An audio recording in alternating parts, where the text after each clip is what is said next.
بسم الله الرحمن الرحيم. Assalamu alaikum wa rahmatullahi wa barakatuh.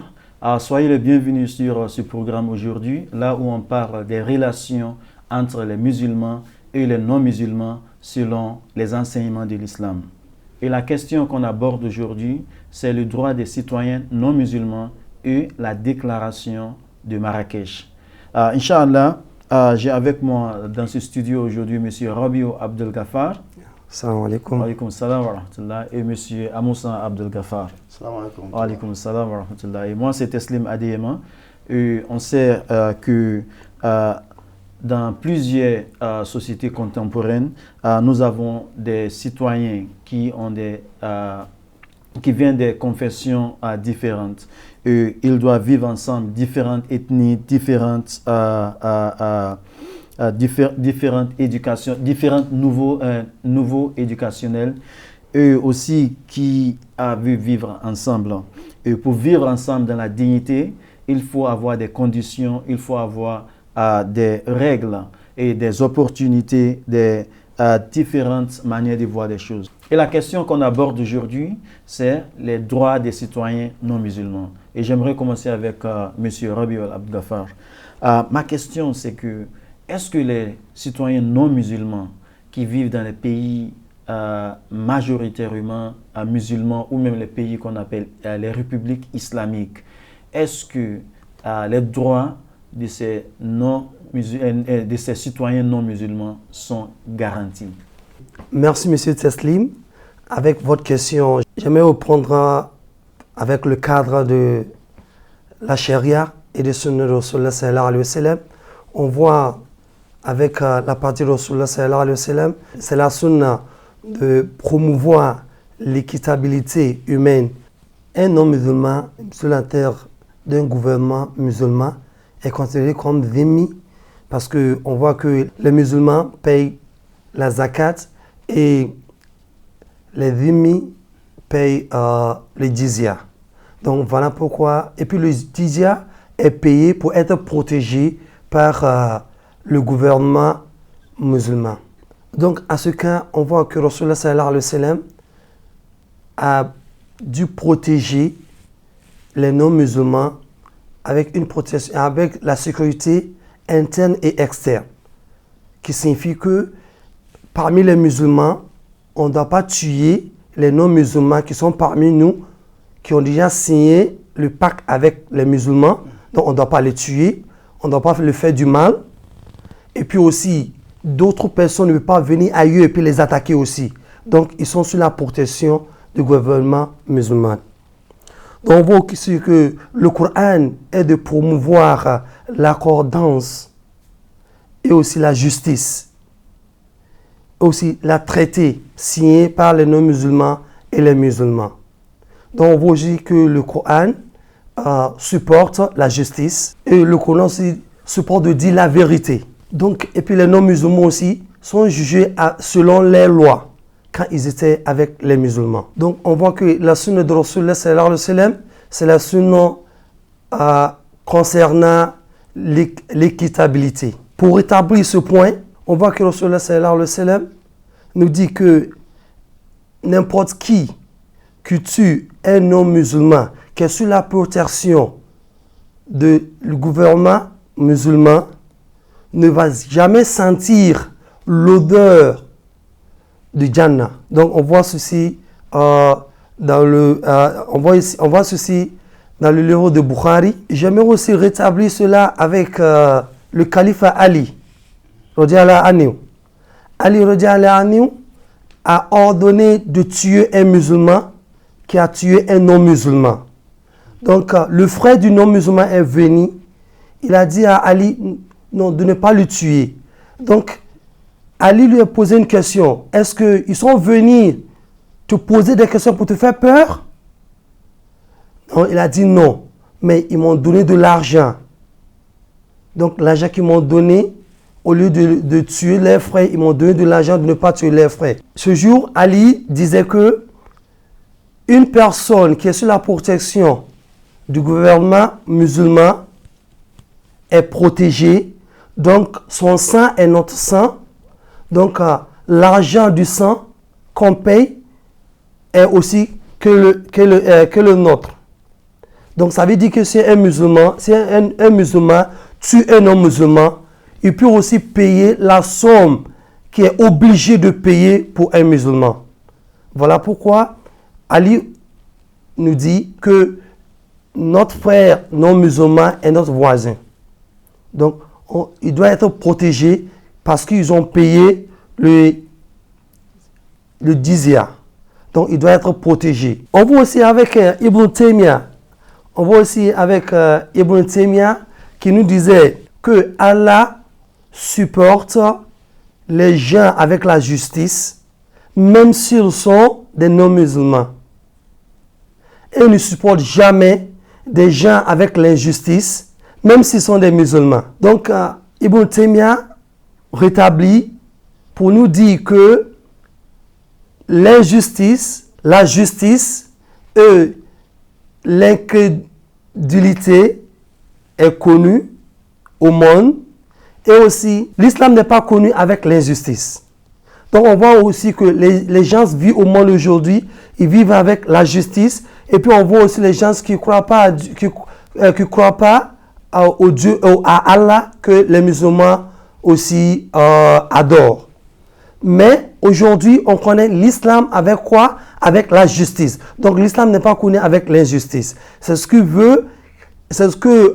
Ibn Taymiyyah veut nous expliquer en disant cela. On voit aussi avec Imam Abu Hanifa qui nous disait que on parle de terre des non-musulmans, la terre des non-musulmans et la terre des musulmans. Mais cela ne veut pas dire que les musulmans contre les non-musulmans. Donc, ça veut dire ce que les musulmans ont droit est aussi obligatoire pour les non-musulmans. Donc, dans une société que vivent les musulmans et les non-musulmans, les droits sont partagés également. La conclusion de tout ce que cela veut dire, ça veut dire que les non-musulmans sont mieux protégés pendant la période de Rasulullah sallallahu alayhi wa sallam. Donc, on voit la pratique avec Ali. Donc, qu'un musulman a tué un non-musulman. Donc, selon nous, avec la manière qu'on pratique nos religions aujourd'hui, on peut dire non, mais c'est un non-musulman, c'est lui qui est venu chez nous. Donc, on peut le tricher et puis rien ne va se passer. Mais ce n'est pas ça, la charia. Donc, on pratique la charia, on doit pratiquer la charia avec l'égalité. On doit être égal. Donc, c'est ce que le Coran nous enseigne. Donc, merci beaucoup pour votre contribution. J'aimerais vite venir à vous, monsieur Amousson Abdel Ghaffar. Comment est-ce que les non-musulmans citoyens vivaient dans les pays musulmans à l'époque ancienne? Alhamdulillah, les non-musulmans, comme mon frère vient de dire tout à l'heure, ils vivaient paisiblement, avec la tranquillité du cœur, dans des États islamiques. Vu qu'ils payent, soit seulement parce qu'ils payent les djizyas, tout ça qu'ils payent, ça vient après un traité de paix entre les deux. La loi islamique protège tout. C'est comme si vous invitez quelqu'un. Quelqu'un vient vous rendre visite. Vous êtes en charge de la sécurité de la personne. C'est vous qui avez invité la personne, sa sécurité, son hébergement, tout ce que vous allez le mettre dans une bonne condition. Parce qu'il est étranger chez vous aujourd'hui. Qu'est-ce qui vous dit que vous ne serez pas étranger chez lui demain? Vous voyez? Alors si vous lui faites du mal, et bien sûr il va vous rendre du mal, et le monde ne sera pas en paix. Donc, ils vivaient dans la tranquillité, dans la paix avec les musulmans. Vous voyez, par exemple, Khalid bin al-Walid, dans l'une de ses œuvres, intitulée, je vais le dire en anglais, Covenant of Peace. Il dit à dire à certains de ne plus payer la jizya, et tant qu'ils vivent sur la terre islamique, sur les territoires islamiques, ils ne vont plus payer du jizya. En plus, ils seront pensionnables. Ils auront la pension. Pour étayer ceci, que les non-musulmans vivaient dans la tranquillité dans les territoires islamiques, Khalid ibn Walid, l'un des compagnons du prophète Mohammed, même surtout, il était général du prophète Mohammed. Il a refusé certains non-musulmans qui vivaient sur le territoire islamique de ne pas payer le jizya. Il a refusé de ne pas payer. Il a interdit à certains des non-musulmans qui vivaient sur le territoire islamique de ne pas payer le jizya. Qu'on a parlé tout à l'heure que ce jizya était fait pour la protection, tout ça. Il a dit à certains de ne pas payer. En plus de cela, ils étaient payés depuis le trésor du gouvernement, c'est depuis la caisse même du gouvernement islamique, comme en tant que pension, tant qu'ils vivent sur ce territoire islamique.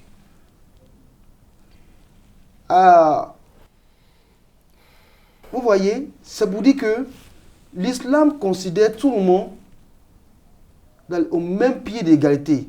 Tant que vous n'attaquez pas, tant que vous n'allez pas contre les règles islamiques, sinon allez ou me détruire ce qui a été déjà établi comme constitution de paix, ou bien même du gouvernement, comment diriger l'État. Si vous n'allez pas contre tout cela, eh bien, vous vivrez en paix. Donc, ils vivaient bien en paix. Vous voyez ces gens, l'exemple de ces gens-là, à qui on avait interdit de payer le jizya, et en plus de cela, ils étaient payés. On leur donnait des pensions. Dans cette même idée, dans l'ancien empire ottoman, qui était sous la direction, sous la gouvernance de la Turquie, en ce temps-là, le sultan ottoman, Mahmoud, a déclaré en 1830 que les non-musulmans qui vivaient sur le territoire ottoman, en ce temps-là, étaient devenus, avaient la nationalité de ottoman. Ils ne sont plus des étrangers, ceux qu'on appelait dhimmi, mais maintenant avaient la nationalité complète. Il a dit dans son discours qu'il a fait en public que lorsqu'il a découvert le musulman dans la mosquée et qu'il a découvert le chrétien dans l'église et le juif dans son synagogue, j'ai vu que ce sont les mêmes, il n'y a pas de différence. Vous voyez? Pourquoi nuire l'autre? Pourquoi mettre l'autre dans une condition d'inquiétude et de quiétude? Vous voyez? Donc, dans son discours, il leur a donné leur nationalité. Comme Khalid ibn Walid a mentionné tout à l'heure. Pour étayer que les non-musulmans vivaient paisiblement dans les États islamiques. Donc, vous voyez, l'islam, par son nom déjà, le salam, paix, ceux qui étaient des dirigeants ont maintenu ces noms-là et ont établi des constitutions, des règles qui maintiennent cette paix pour tout le monde, non seulement les musulmans, non pas seulement les musulmans, mais tous ceux qui vivent sur ces territoires-là. Donc ils vivaient paisiblement. Merci. Merci beaucoup. On a vu le côté historique de la protection des droits des citoyens non musulmans. Monsieur Rabiou Abgafar, si on voit sur le plan juridique de l'islam, quelles sont la position juridique des savants, des érudits musulmans sur la protection des droits des non-musulmans dans les pays musulmans? Ok, merci beaucoup, M. Teslim. Comme on le voit partout aujourd'hui que tous les savants musulmans ont leur position sur la charia. Donc, on voit des gens aujourd'hui qui sont contre le califat Walid bin Yazid avec ce qu'il a fait en Syrie. Donc, on voit la position des savants qui sont contre ce que le califat Walid bin Yazid a fait en Syrie quand il disait aux non-musulmans de ne plus payer le dizya. Donc, ils sont contre cela. Cela se voit avec le cas, la lettre de Imam Al-Awza'i qui a écrit une lettre au gouverneur du Liban sur le droit des zimmis qui étaient des non-musulmans qui vivaient au Liban. Ils étaient exilés par le gouverneur, donc le imam les protégeait. Que pourquoi, sachez les gens qui n'ont pas participé à la révolte qui s'était évoluée pendant cette période. Donc il les protégeait. Pourquoi les exilés de Liban? Donc il disait au gouverneur ne fallait pas les exiler parce qu'ils n'ont pas... Ils étaient innocents. Ils étaient innocents. Les juristes, Imam Al-Karafi, Ibn Hazm et autres, nous enseignent aussi que le pacte de protection n'était pas seulement pour les musulmans, mais aussi pour les non-musulmans. Et cela est aussi imposé sur nous de protéger les musulmans et les non-musulmans. Donc, et puis, il prend ça et il nous enseigne que cela veut dire que les non-musulmans sont aussi nos voisins. Finalement, Imam Ibn Hazm proposait que si les ennemis des non-musulmans les attaquaient, il est obligé aux musulmans de les protéger contre les ennemis. Donc, merci beaucoup. Donc, quand on voit tout ce que ces juristes disent, c'est que, parce que quand on parle des dhimmi, il y a dans la charia, il y a une partie de la charia qui rend ça obligatoire aux musulmans de prendre le cas des immigrés sur eux. Donc, il faut les protéger parce qu'ils payent le jizya, mais pas seulement parce qu'ils payent le jizya, mais parce qu'ils se donnent sous la ils s'amènent sous la protection des musulmans. Il y a un qaïda un maxime dans l'islam qui dit que al-muslimun inda shurutihim. Les musulmans seront jugés selon les conditions. On juge les musulmans selon si est-ce qu'il remplit les conditions de ces pactes ou non. Alors, ce qui veut dire que lorsqu'on décide de protéger quelqu'un en tant que musulman, il est obligatoire de protéger cette personne. Voilà la raison pour laquelle à un moment donné dans l'histoire, lorsque Walid je ne m'en souviens plus, mais il y avait l'un des généraux du prophète sallallahu alayhi wa sallam qui avait conquéri un territoire. Ils étaient là, ils gouvernaient ce territoire. Donc, il y avait un temps lorsque il y avait des ennemis qui venaient les attaquer.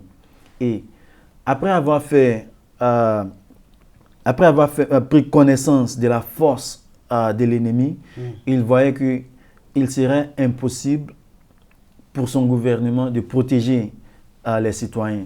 Donc, tout l'argent, tous les taxes qu'ils ont gagnées, il a décidé à retourner ça aux musulmans non citoyens. Tous les jizya, les taxes que les non-musulmans l'ont payé, il les a retournés et il les a dit, franchement dit, je ne peux pas vous protéger.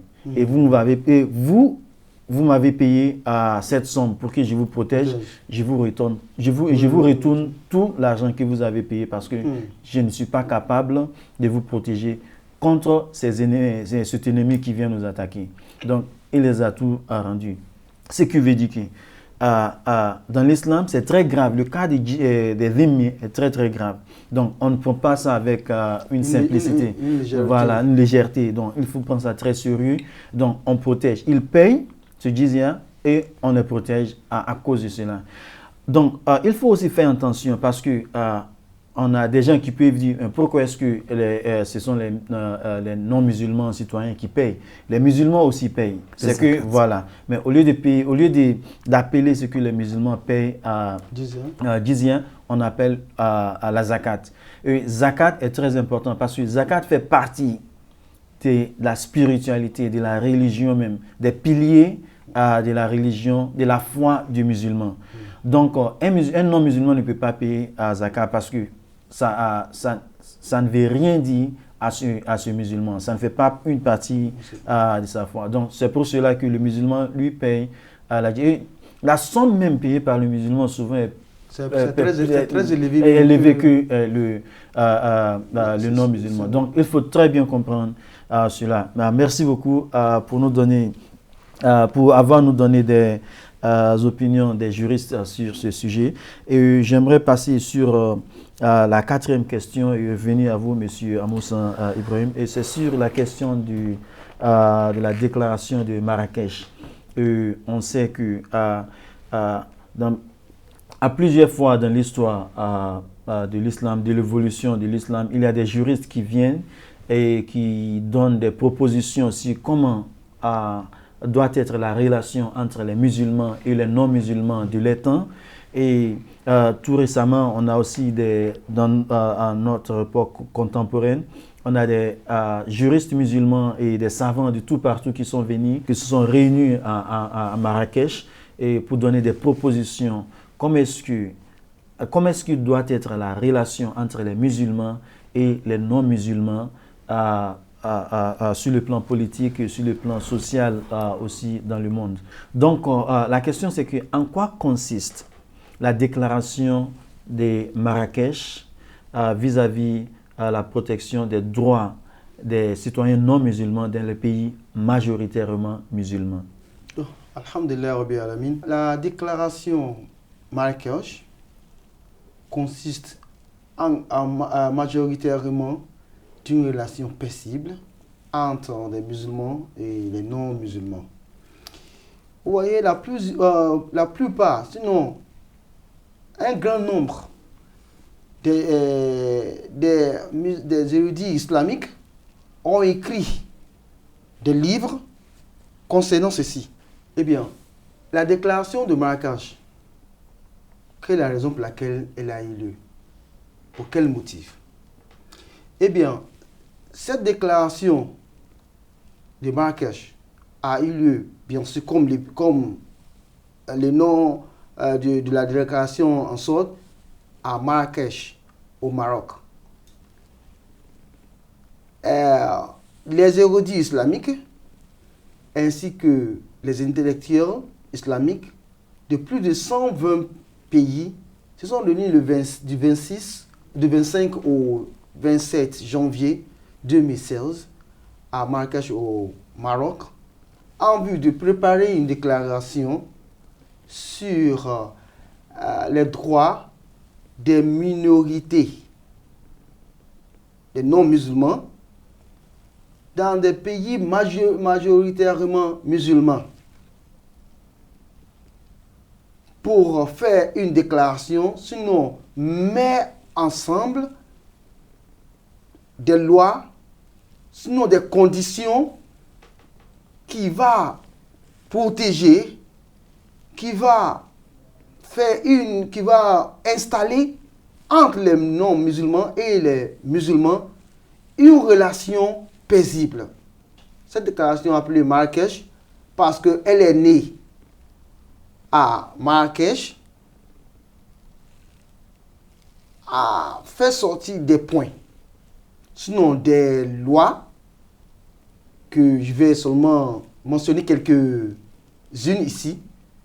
L'un des points discutés, et que je vois déjà comme en tant que problème discuté lors de la déclaration de Marrakech, c'est les gouvernements faibles et le fait de s'emparer de l'islam par des criminels et des extrémistes.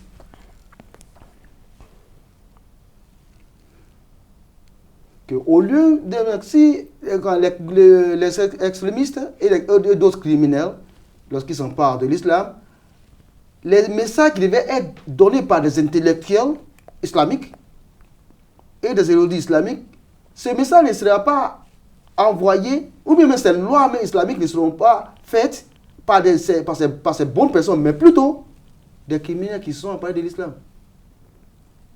Ils feront passer des choses qui viennent de leur propre cœur, mais qui vont aussi à l'encontre des lois islamiques, sinon des règles islamiques. Donc, pourquoi il dit que le gouvernement qui est faible, soit par la manière de ceux qui sont en charge de gouverner, de diriger ce pays, et aussi le fait de s'emparer de l'islam par des criminels ou autres. Ils ont aussi discuté de l'urgence de la coopération de tout groupe religieux. Ça veut dire que s'il y a une bonne relation entre tout groupe religieux, eh bien, les extrémistes ou bien des criminels n'auront pas leur voix pour pouvoir détruire, pouvoir s'infiltrer dans des communautés paisibles. Il y a aussi un point aussi très important qui est discuté dans cette déclaration, le fait de faire appel aux intellectuels islamiques, sinon musulmans, pour développer une jurisprudence qui va inclure tout groupe. Bien. Et cette jurisprudence doit être basée sur des principes islamiques et prend en compte des changements globaux. L'un des points discutés aussi, c'est le fait de faire appel aux politiciens. Pourquoi faire? C'est pour prendre des pas, faire des pas intellectuels, en politique et légaux pour établir des contrats constitutionnels parmi les citoyens. Il y a tellement de points développés dans cette déclaration que seulement peu a été mentionné ici. Ouais. Donc, en quelque sorte, cette déclaration de Marrakech est faite pour établir dans le monde la paix, la tranquillité et la progression de l'humanité. Merci beaucoup. Donc, si je vois la déclaration de Marrakech est faite pour aussi protéger les droits des citoyens non musulmans dans les pays majoritairement musulmans, et que pour que les citoyens non musulmans dans les pays musulmans soient à l'aise et et aussi aient la confiance de vivre parmi les musulmans, que le gouvernement de ces pays va les protéger et va protéger les droits de vie aussi. Donc, merci beaucoup pour cela. Merci, M. Abdel Ghaffar Amoussa et M. Rabiou Abdel Ghaffar pour votre intervention aujourd'hui. Je crois qu'on va s'arrêter ici aujourd'hui. Merci à nos téléspectateurs et nos auditeurs aussi. Inch'Allah, on se retrouvera dans l'épisode prochain. On va s'arrêter ici. Assalamu alaikum wa rahmatullahi wa barakatuh.